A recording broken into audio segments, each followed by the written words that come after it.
আজকে যে মুভি নিয়ে কথা বলবো সেটা একটি তুর্কিশ হরর মুভি। যে মুভিটি পুরো ওয়ার্ল্ডে ব্যান করে দেওয়া হয়েছে। মুভিটা কী কারণে ব্যান করে দেওয়া হয়েছে সেটাও বলবো। তার আগে আপনাদের কাছে একটা প্রশ্ন, কেউ কি জানে মৃত্যুর পর মানুষের কি হয়, বা আন্দাজ করতে পারবেন একটি মানুষের সাথে দোজকে কি হতে পারে? মৃত্যুর পর মানুষের সাথে কীরূপ ভয়াবহ ঘটনা ঘটতে পারে, এই রহস্য নিয়েই তৈরি হয়েছে এই মুভিটা। মুভিটার নাম কাভির আজাভি। কিছুটা এরকমই একটি শর্ট ফিল্ম 2004 বা 5 সালে বাংলাদেশেও রিলিজ করা হয়েছিল। শর্ট ফিল্মটির নাম হাসান আফটার ডেথ। শর্ট ফিল্মটি ইউটিউবে আছে, চাইলে দেখতে পারেন।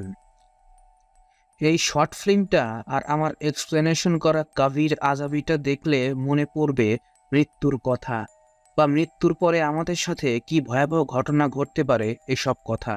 তো চলুন এখন বলবো কেন এই মুভিটি ব্যান করে দেওয়া হয়েছে।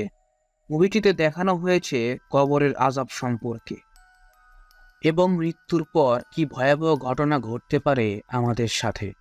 মৃত্যুর আগে করা পাপের শাস্তি আমাদের কবরের মধ্যেই পেতে হবে, মূলত এটাই দেখানো হয়েছে এই মুভিটাতে। মুভিটিতে এমন কিছু ভয়াবহ সত্য তুলে ধরা হয়েছে যেটা আমাদের জীবিত মানুষদের দেখা অসম্ভব। মূলত এই কারণেই মুভিটি পুরো ওয়ার্ল্ডে ব্যান করে দেওয়া হয়েছে। তো চলুন শর্ট এক্সপ্লেনেশন শুরু করা যাক।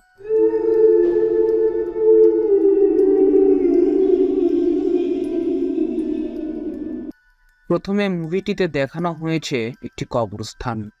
কবরের ভেতরে রয়েছে একটি দাফন করা লাশ। লাশটা হঠাৎ করেই চোখ খোলে। তারপরে লোকটিকে প্রশ্ন করা হয়, মা রব্বুকা, মানে তোমার রব কে? তখন লোকটা বলে, আমি কিছুই বুঝিনি। লোকটার চোখ মুখ দেখে বোঝা যাচ্ছিল লোকটা ভীষণ ভয় পেয়েছে। এরপর আবার প্রশ্ন করা হয়, মা দেনুকা, মানে তোমার ধর্ম কি? তখন লোকটা বলে, ক্ষমা করবেন, আমি কিছুই বুঝিনি। এরপর আবার প্রশ্ন করা হয়, মান হাজাজুল, হযরত মুহাম্মদ সাল্লাল্লাহু আলাইহি সাল্লামকে দেখিয়ে বলা হবে এই ব্যক্তিটিকে। তখন লোকটি বলে, ক্ষমা করবেন, আমি কিছুই বুঝিনি। লোকটিকে যে প্রশ্নই করা হোক না কেন, লোকটি বলে, আমি জানি না। ওনার এসব উত্তর শুনে উপর থেকে আওয়াজ আসে, আমরা জানতাম তুমি এটাই বলবে। হে মাটি, এই লোকটিকে পিষে দাও।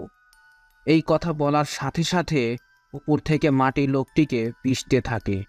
আর এরপরেই লোকটির শরীরের হাড় এপাশ থেকে ওপাশে চলে আসে এবং দেহ থেকে রক্ত বের হতে থাকে, সাথে পোকাও বের হতে থাকে।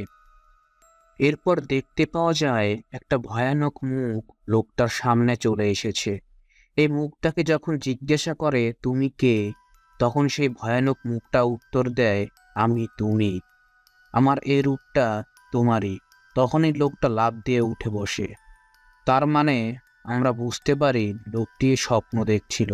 ঘুম থেকে উঠে লোকটি অনেক ভয় পেয়ে যায়।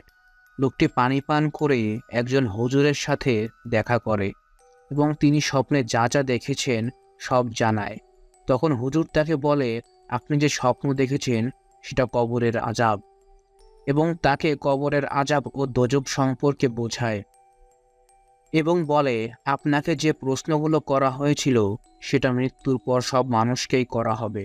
যে ব্যক্তি ঈমানদার ও আল্লাহর দেখানো পথে চলবে তারাই এই সব প্রশ্নগুলোর উত্তর দিতে পারবে, এবং যারা শয়তানের দেখানো পথে চলবে তারা তো এই প্রশ্নের উত্তর দিতে পারবেই না, সাথে সাথে তারা ইহকাল ও পরকাল দুটোই হারাবে। হুজুর লোকটিকে দিনের পথে ফিরে আসতে বলে।